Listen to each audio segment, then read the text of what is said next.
What happens when a titan of industry, a woman whose name is etched onto skyscrapers, and whose decisions can reroute the flow of global capital, unravels in the middle of Manhattan's most exclusive restaurant? It isn't a hostile takeover or a market downturn that brings her to her knees. It's a flicker of gold at the throat of a 21-year-old waitress, a young woman so buried in debt she counts her tips in her sleep. This is not merely a tale of the 1% and the 99. This is a story of a secret sealed by a slammed door 2 decades ago, a betrayal that festered in the heart of a powerful family, and a single handcrafted piece of jewelry that holds the key to unlocking a devastating truth. A truth that will either forge a new future or burn the entire legacy to the ground. This is the story of Catherine Davenport and the waitress who unknowingly wore a piece of her fractured soul. Catherine Davenport, at 48, was a masterpiece of controlled force. She had inherited Davenport Industries from her father, but it was she who had molded it into a global behemoth. Her world was a curated reality of tinted limousine windows, boardroom battles fought with steely whispers, and a penthouse apartment that floated above New York City like a modern Olympus.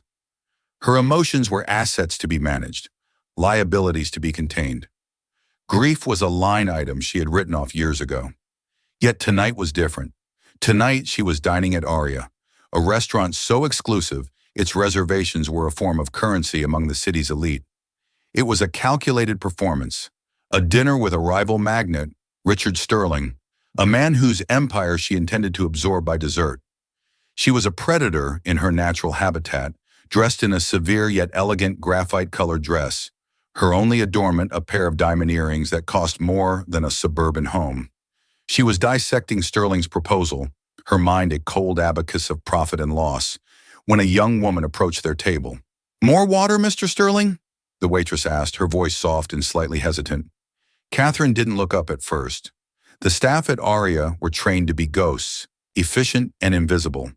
But Richard, a man who prided himself on a folksy charm that masked a piranha's instincts, engaged her.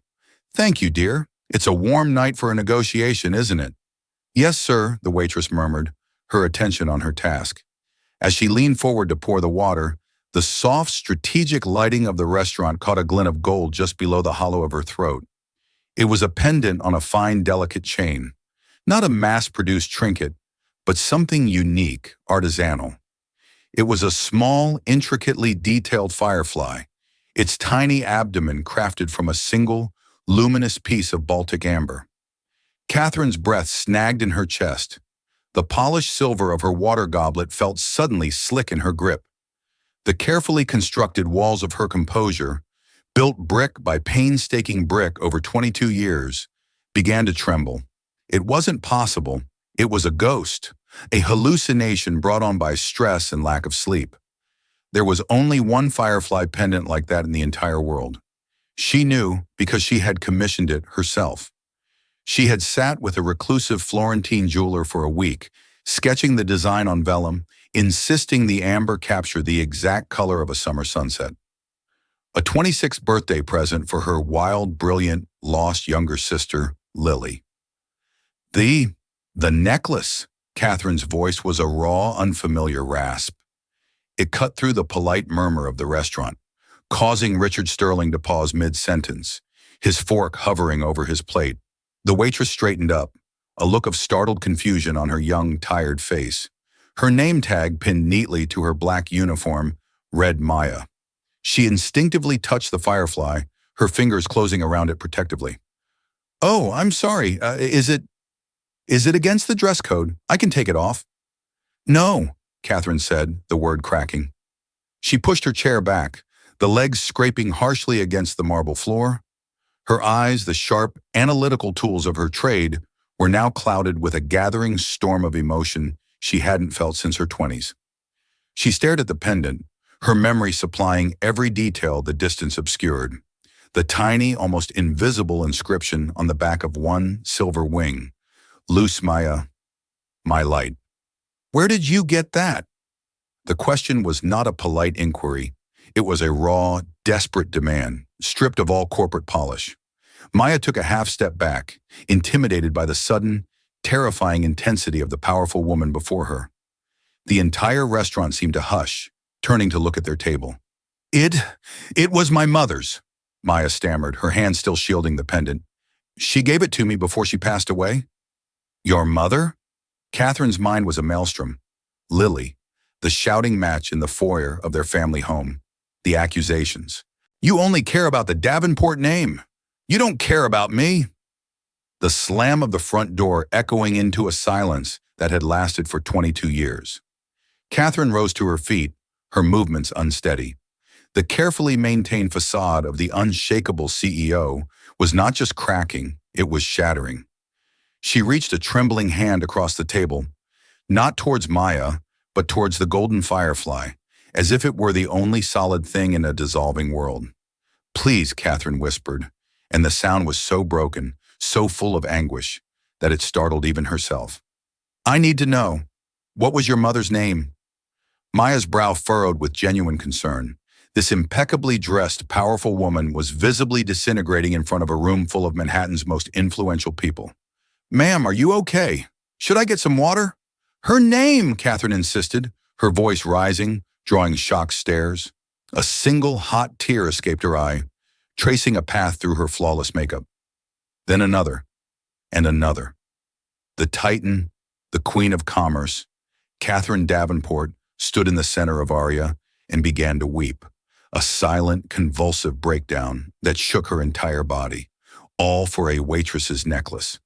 Maya, stunned and overwhelmed, could only whisper the answer, the name that was a quiet ache in her own heart.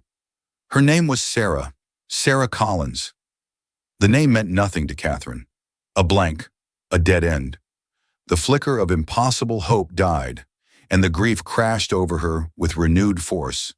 But then, as Maya watched the woman crumble, a forgotten memory surfaced.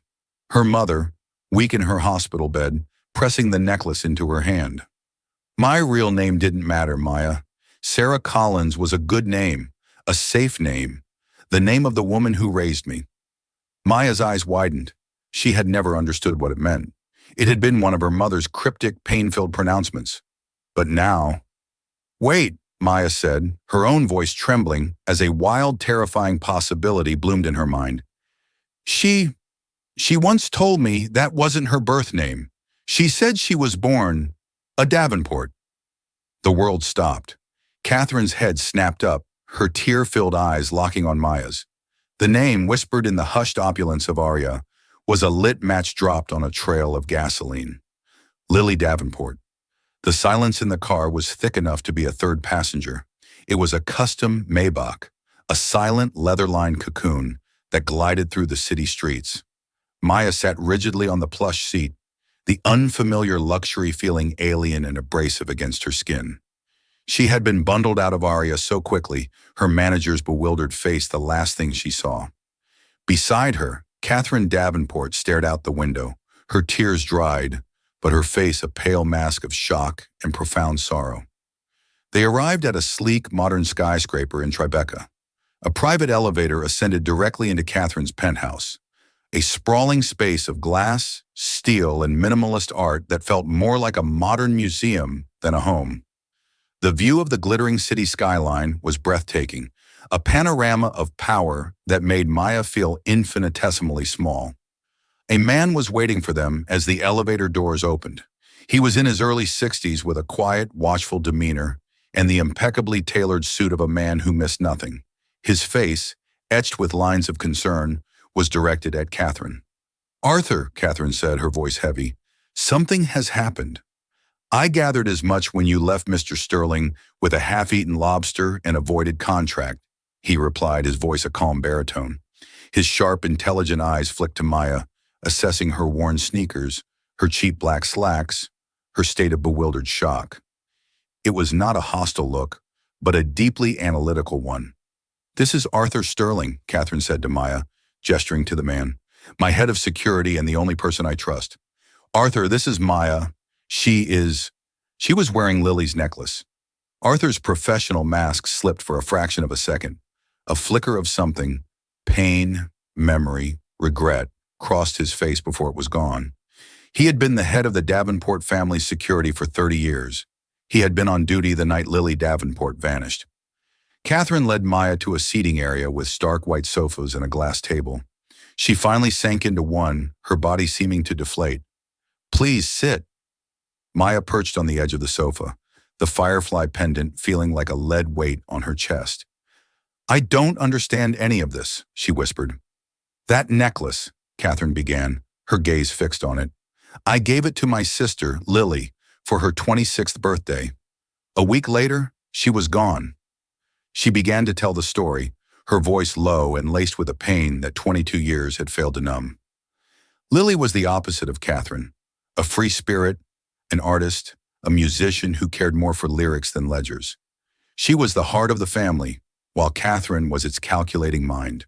They had clashed, as sisters do, especially after their father's death when Catherine took over the company. The final fight had been about a musician Lily had fallen in love with, a man Catherine and her brother, Marcus, had deemed utterly unsuitable. "We told her he was after her money.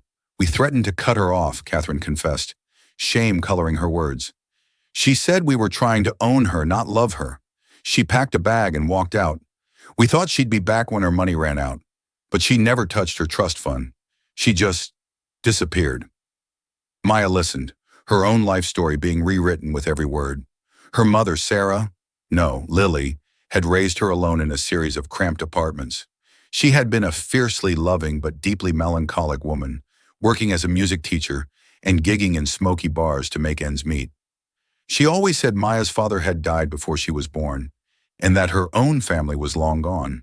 The lies were a wall she had built around their small world. Now Maya was seeing the bricks of that wall for the first time. "My mother," Maya said slowly, trying out the new reality. "She died 3 months ago, an aneurysm. It was very sudden. She had so many medical bills.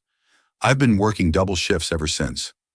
The confession slipped out, a raw truth in this sterile, wealthy space. "She was sick?" Catherine asked, her face paling further. "For a while," Maya admitted. "She hid it well. She was always trying to protect me." The two women sat in silence, separated by a gulf of 22 years of secrets, lies, and missed chances. A CEO had just discovered her sister had lived and died in poverty, leaving behind a niece she never knew existed. And a waitress was learning her mother was a lost heiress, a fugitive from a life of unimaginable privilege. "You have her eyes," Catherine said at last, a ghost of a smile touching her lips. That same defiance. She leaned forward, her composure returning, the CEO re-emerging. "Maya, I want to help you. The bills, your apartment, whatever you need. Everything that should have been your mother's is now yours." Before Maya could even begin to process the magnitude of that offer, the penthouse elevator doors slid open with a soft chime. A man and a woman stepped out, dressed for a gala. The man was handsome in a florid, self-satisfied way, with Catherine's sharp features, but none of her intensity. The woman beside him was flawlessly sculpted, her blonde hair swept into an elegant chignon, her neck and wrists glittering with diamonds. They were Marcus Davenport, Catherine's younger brother, and his wife Eleanor. "Catherine, darling," Eleanor trilled, gliding into the room. "We were waiting for you at the fundraiser. What on earth happened?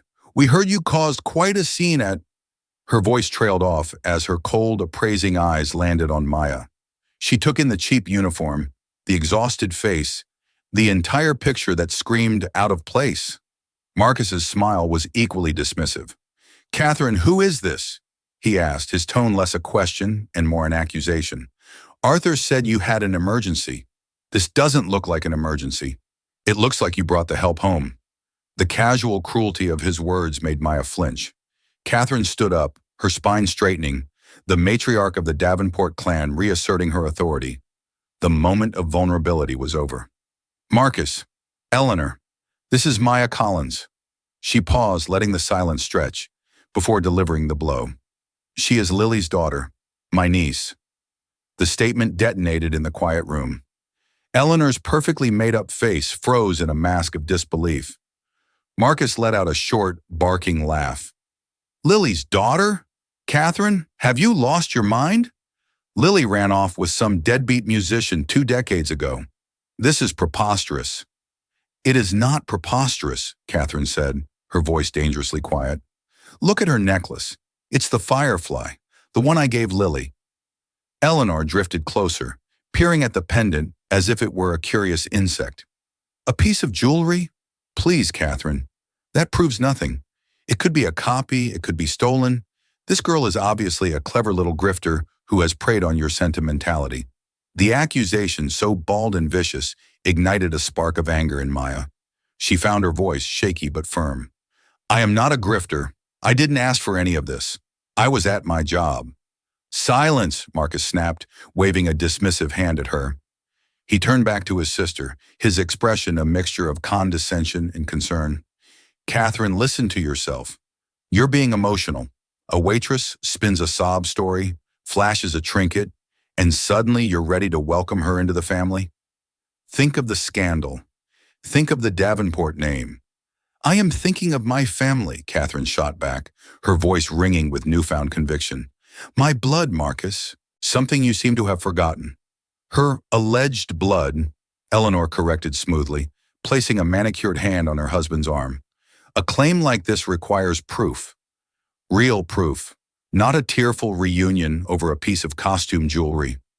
The tension in the room was thick with malice. Maya felt like a specimen pinned to a board. These people weren't seeing a grieving young woman who had just lost her mother. They were seeing a threat to their inheritance, a disruption to their perfect wealthy world. I don't want your money, Maya said, her voice steadier now, fueled by indignation. I just found out my mother wasn't who I thought she was. I just found out I have a grandmother, an aunt. She looked at Catherine, her expression softening. That's all this is about for me. Her genuine emotion seemed to only harden Marcus's suspicion. He saw it as a performance, a well-played move. How touching, he sneered. Well, in the world of Davenport Industries, we don't operate on touching stories. We operate on facts. There's only one way to settle this. He locked eyes with his sister, his expression a cold challenge. A DNA test? Eleanor nodded enthusiastically.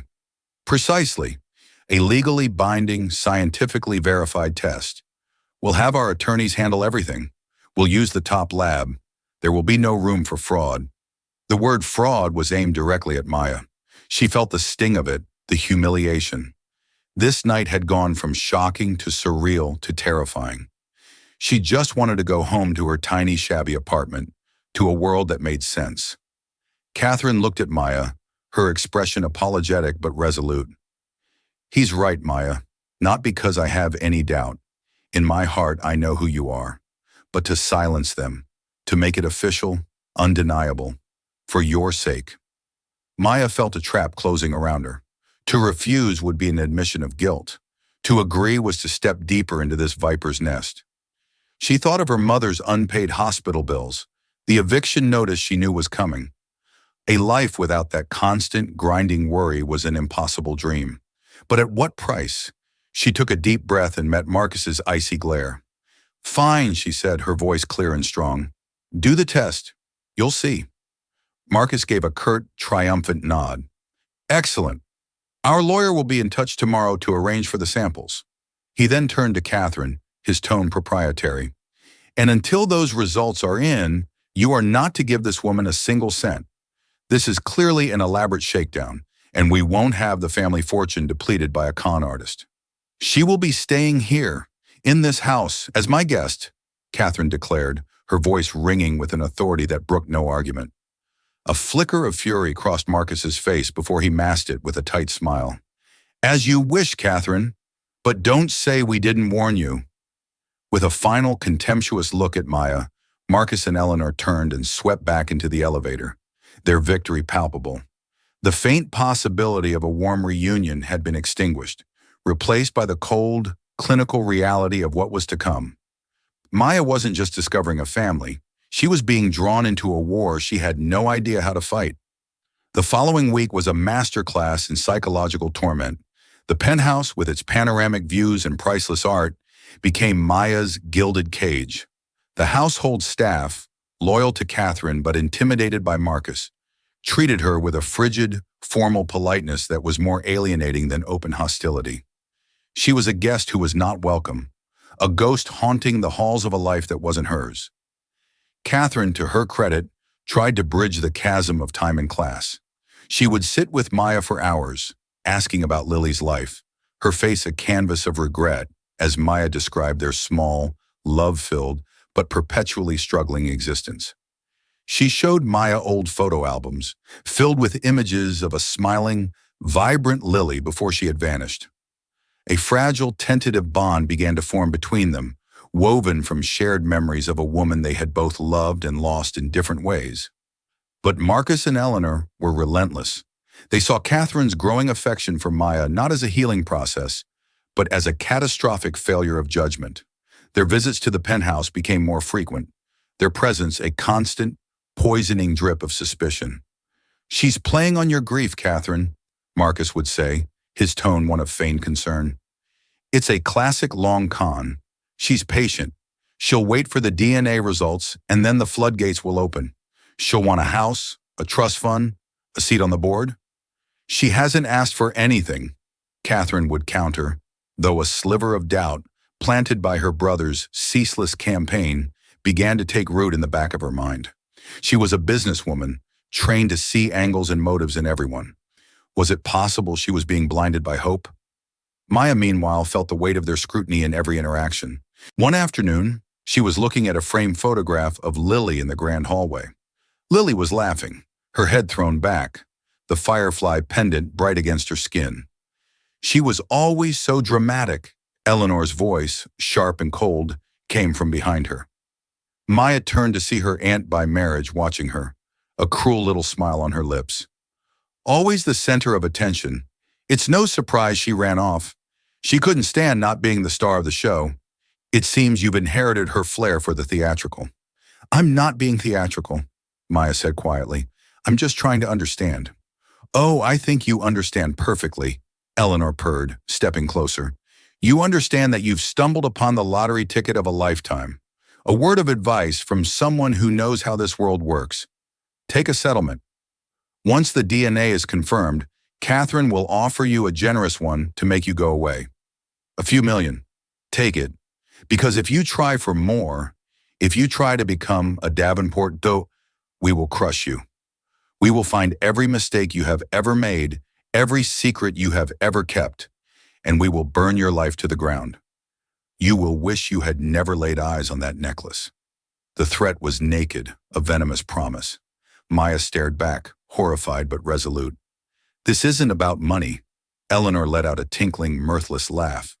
"Oh, you poor sweet thing. It's always about money." While the open warfare was waged by Eleanor, Marcus's attack was more insidious.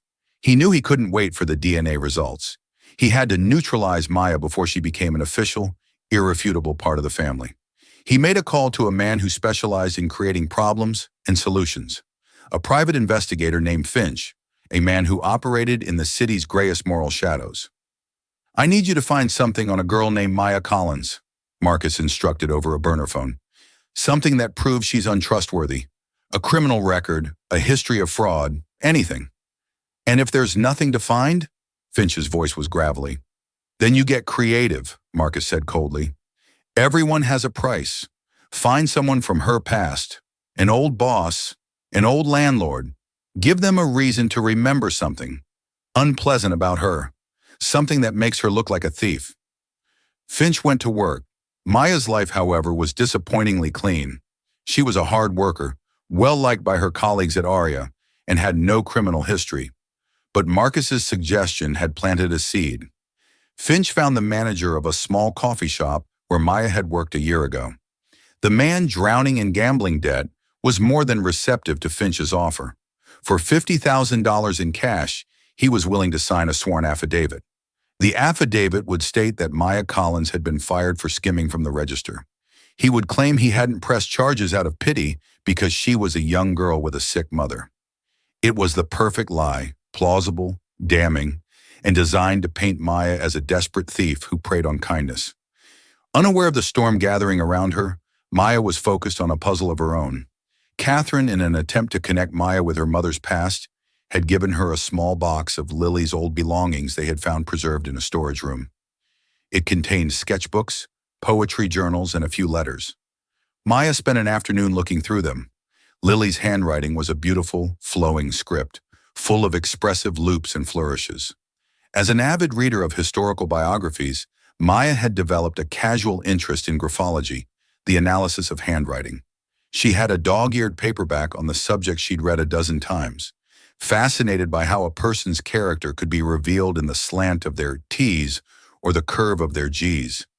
She noticed the unique way Lily formed her capital D with a small, defiant loop at the top, so different from the severe, angular D in the Davenport Industries logo she saw everywhere.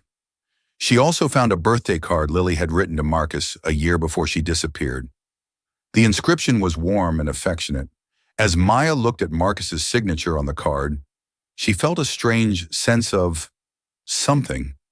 It wasn't a conscious thought, just a flicker of recognition, a pattern her mind filed away without her realizing it. It was a small, seemingly insignificant detail in a sea of overwhelming new information. Meanwhile, Catherine had given her own directive. She called Arthur Sterling into her private study. "Arthur," she said, her voice betraying a hint of unease, "I want you to do a background check on Maya." Arthur raised an eyebrow. "You believe Marcus?" "No," Catherine said quickly, "but I am not a fool. I have built an empire by mitigating risk.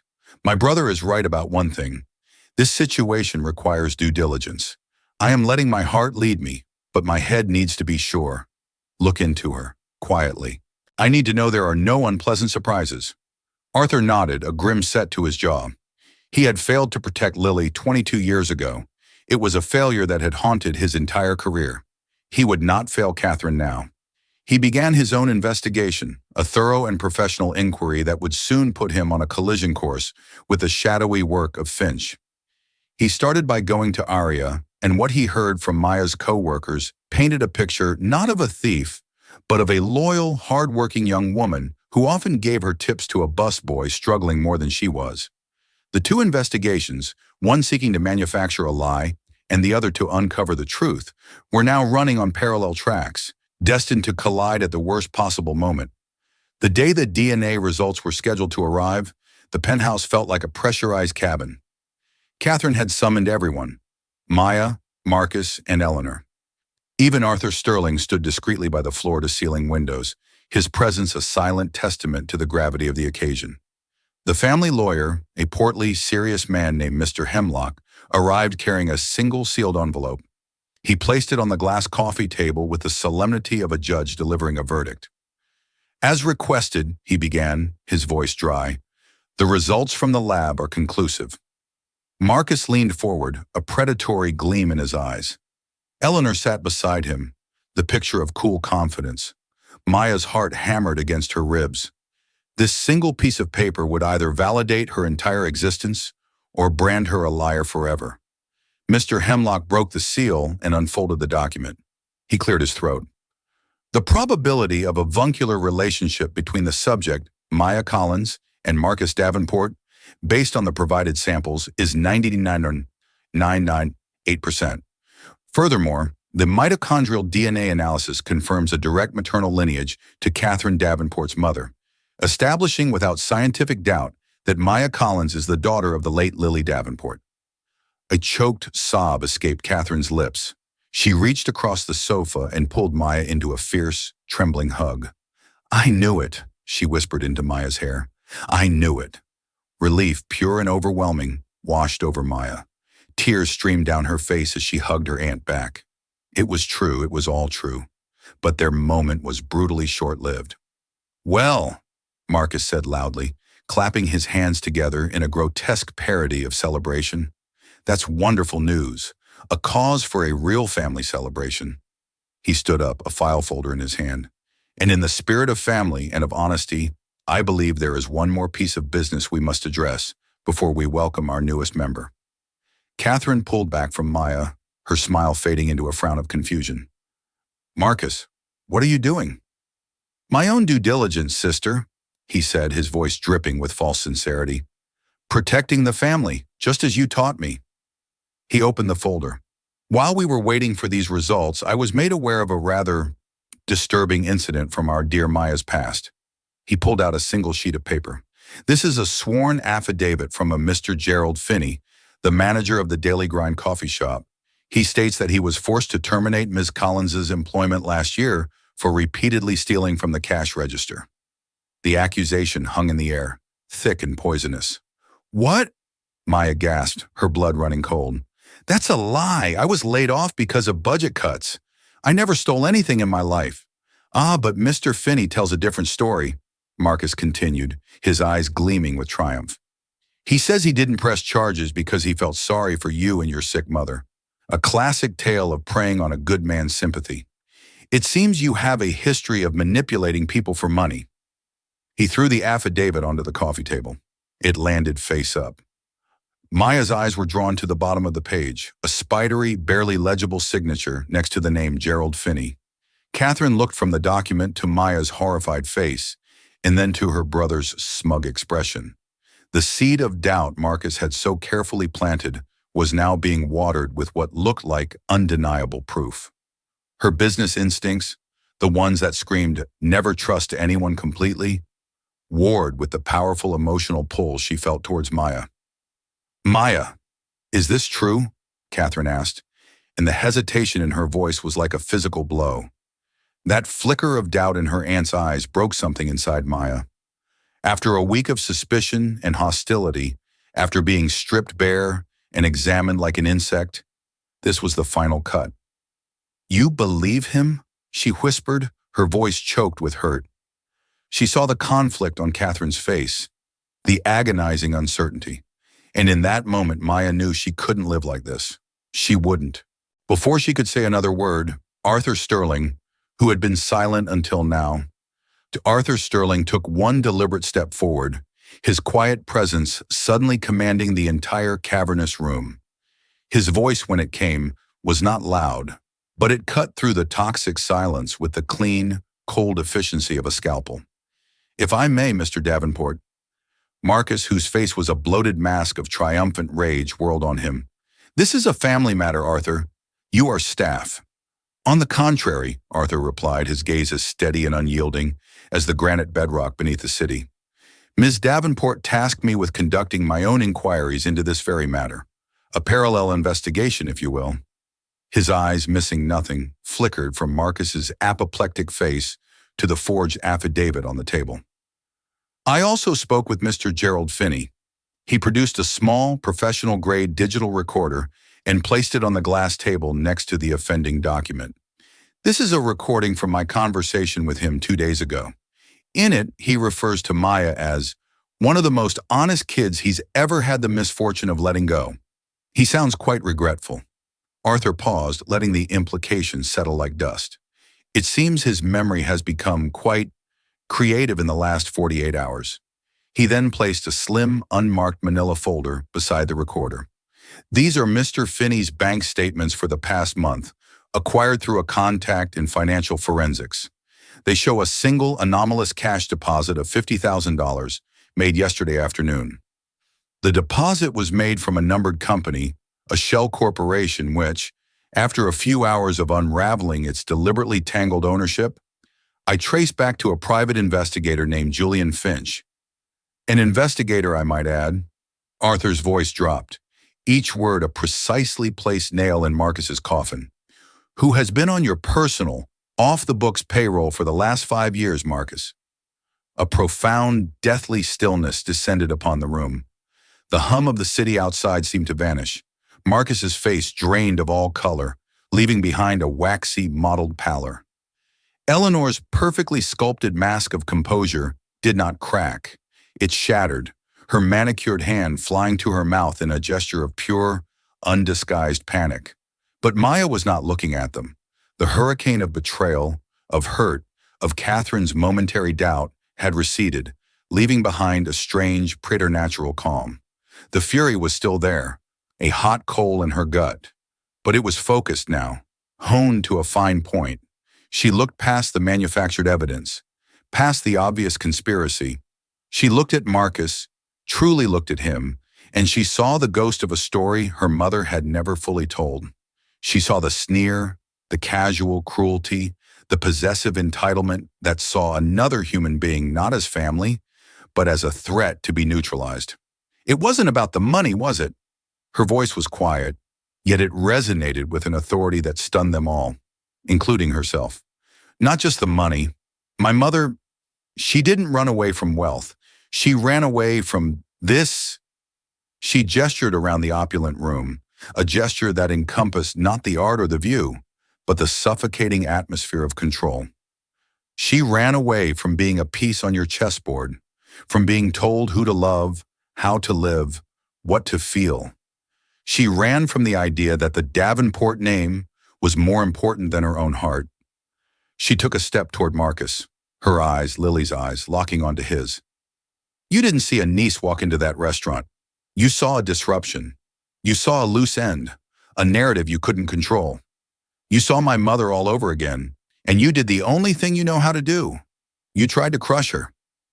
The accusation, so deeply personal and psychologically astute, landed with more force than any of Arthur's irrefutable evidence.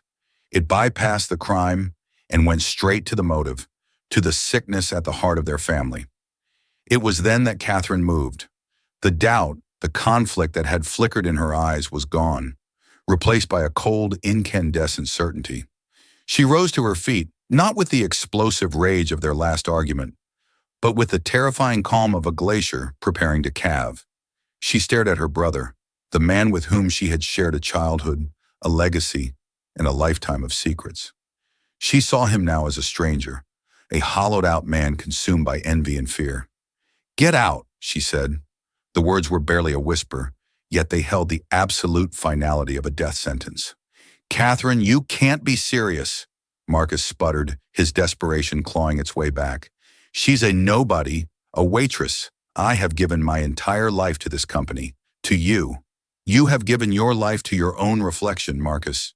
Catherine's voice rose, not in a shout, but in a crescendo of controlled power that seemed to shake the very glass of the skyscraper. "You have fed on this family, on this legacy, like a parasite. My sister spent 22 years living in the shadows because she could not breathe the same air as you. You did not mourn her. You were relieved by her absence. And when her child, her living, breathing legacy appeared, your first and only instinct was to destroy her, to erase her, just as you wished you could erase Lily." She walked to the private elevator, her movements precise, her graphite dress a shroud of judgment. She pressed the button. "Mr. Hemlock will contact you with the terms of your severance from Davenport Industries and your disinheritance from the family trust. You will find I am being uncharacteristically щедрый. Consider it payment for the last service you will ever render this family, your permanent disappearance. If I ever see your face again, if you ever attempt to contact Maya or myself, Arthur's file will be sent not to our lawyers, but to the district attorney. Is that clear?" The elevator doors slid open with a soft, indifferent chime. Marcus stood frozen, his face a ruin of disbelief and fury. Eleanor was already tugging at his arm, her survival instincts screaming at her to flee. He gave one last venomous look at Maya, a look that promised a hatred that would fester for a lifetime. "You're making a mistake, Catherine," he spat. "She's just like her mother, another sentimental fool. She will disappoint you. She will break your heart all over again." Then he was gone. The doors slid shut, and the silence he left behind was immense, a vacuum that pulled at the three people left standing in its wake. The war was over. The cancer had been excised, but the wound was deep, gaping, and would take a lifetime to heal. The days that followed were not filled with joyous discovery, but with a strange and disorienting silence. The penthouse, which had been a battleground, now felt like a mausoleum. For Maya, the sudden absence of threat was as jarring as its presence had been. She drifted through the sprawling, minimalist spaces like a ghost, the sheer scale of the wealth around her an oppressive weight. She would wake in a bed with sheets of an impossible thread count and stare at the ceiling, her mind still wired for the screech of the subway and the anxiety of an overdue bill. She was living in a dream, but her body still remembered the nightmare of survival.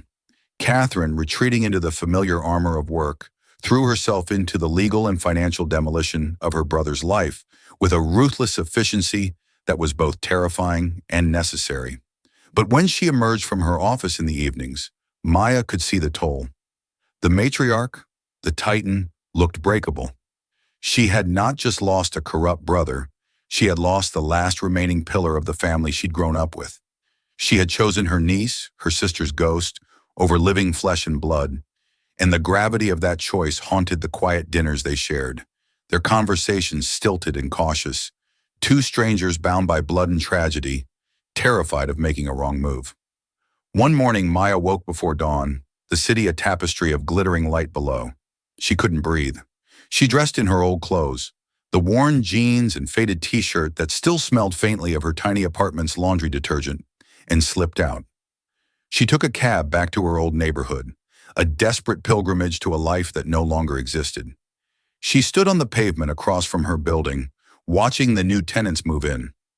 She saw her reflection in the window of the bodega on the corner, and for a moment she didn't recognize the woman staring back. The exhaustion was still there, but it was a different kind. It was the weariness of a soldier after a long, brutal war, unsure of what peace was supposed to feel like. That evening, Catherine found her in the penthouse library, staring blankly at a wall of leather-bound first editions.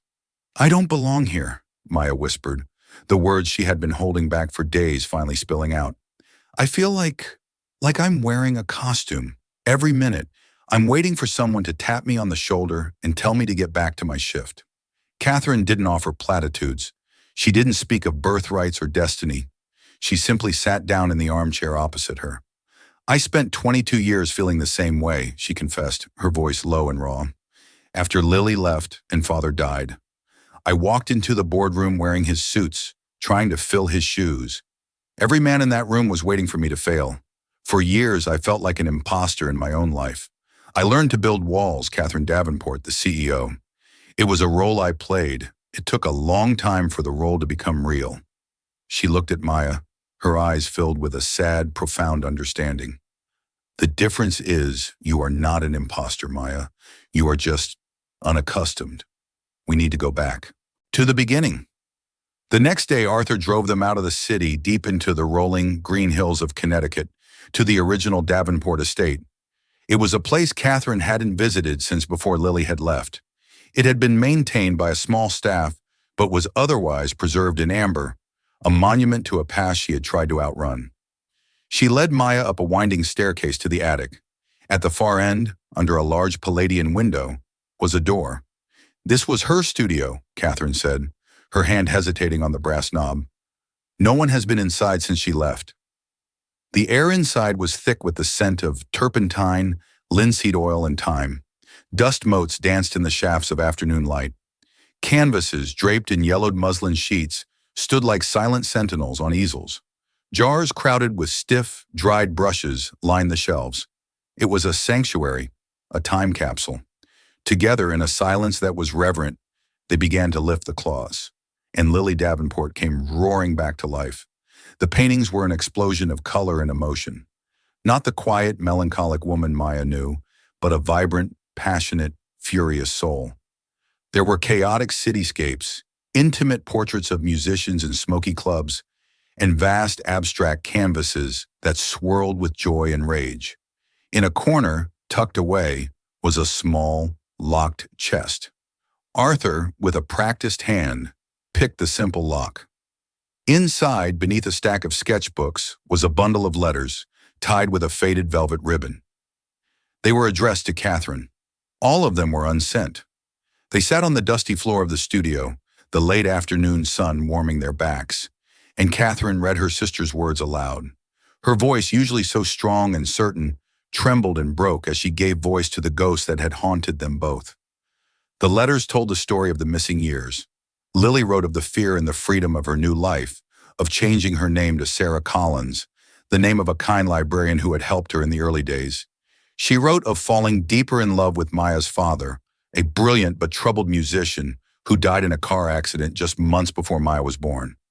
She wrote of the grinding poverty, the bone-deep terror of raising a child alone with no safety net, and she wrote of why she never came back. "Dearest Cat," Catherine read, her voice thick with tears. "You must think I am proud or foolish, or both. Perhaps I am, but I look at my little girl, my Maya, and I see the light of my life, and I cannot bring her back to that house. I cannot have her spirit crushed by the weight of the Davenport name. I cannot have her think that her value is measured in stock prices and acquisitions. I ran away to save myself. I am staying away to save her. I want her to know love without condition, success without cruelty, and freedom without a price tag. I miss you more than words can say. I hope one day you'll understand. All my love, your lost sister, Lily. The letter fell from Catherine's hand. The full, devastating truth settled over them. Lily's absence had not been an act of rebellion, but an act of fierce, desperate, maternal love. She hadn't been abandoned. She had been protected. In that dusty, sunlit room, surrounded by the vibrant evidence of Lily's soul, the final wall between Catherine and Maya crumbled. They grieved together, not as a CEO and a long-lost heir, but as an aunt and a niece. Two women mourning the brilliant, complicated woman who connected them, finally understanding the true cost of her sacrifice. The journey back to the city was different. The silence in the car was no longer awkward, but companionable. Something had shifted, settled. Maya was no longer a ghost haunting Catherine's penthouse. She was its purpose. In the weeks that followed, a new family began to form. An unlikely trinity. Catherine, the strategist with immense power. Maya, the heart with lived experience and radical empathy. And Arthur, the guardian with the wisdom to bridge the two worlds. He became Maya's guide, not just teaching her about the complexities of her inheritance, but about how to wield power without being corrupted by it. He taught her to see threats before they materialized, to read the intentions behind a handshake, to understand that in her new world, kindness could be mistaken for weakness. He was atoning for his failure to protect Lily by forging her daughter into someone who could protect herself. One day, Maya received a call from a former co-worker at Aria. A busboy named Carlos, a young man with a wife and two small children, had been a friend. She learned his wife had been diagnosed with an aggressive form of cancer, and the medical bills had already wiped out their savings. They were about to be evicted. Without a second thought, Maya called the family's lawyers. "I want to pay their medical bill," she said, "all of them, and their rent for the next year." A few days later, she went to visit Carlos's family in their cramped apartment in the Bronx. She didn't go as a benefactress, but as a friend. She expected to find relief, gratitude. Instead, she found a family broken by the system. Carlos's wife was in pain. The new treatment wasn't working, and Carlos was staring at a new mountain of paperwork from the insurance company, denying a crucial procedure. Maya's money, a fortune to them, was just a temporary patch on a systemic wound. It could delay their ruin, but it couldn't cure the disease of a society that punished people for getting sick. She left their apartment with a cold, hard clarity she hadn't felt since the night in the restaurant. Her indignation, her mother's struggle, Carlos's despair, it all coalesced into a singular, burning purpose. She returned to the penthouse and found Catherine in her study, poring over quarterly reports.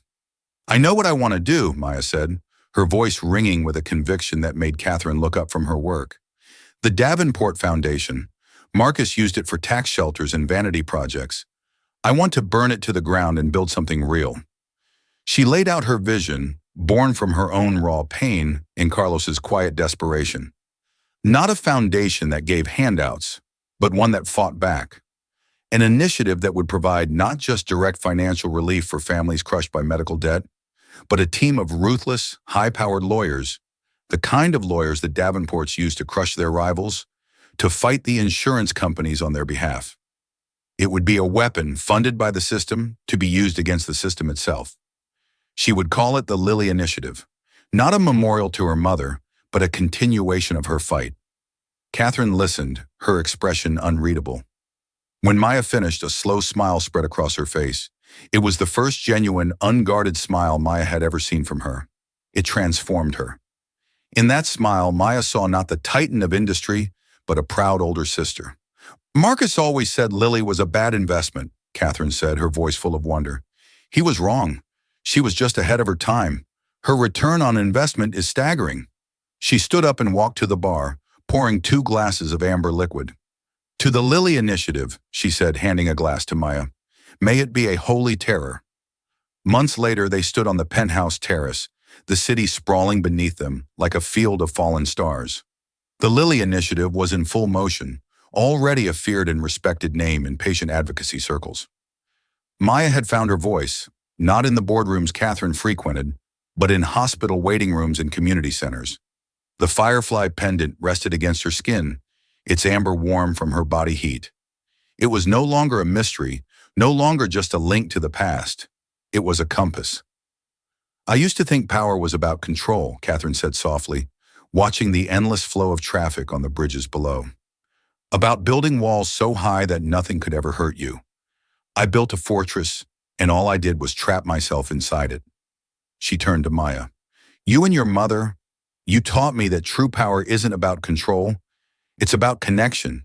It's about using your strength to shelter others, not just yourself. Maya touched the pendant, the tiny silver wings smooth beneath her fingertips. She would be proud of you, Catherine.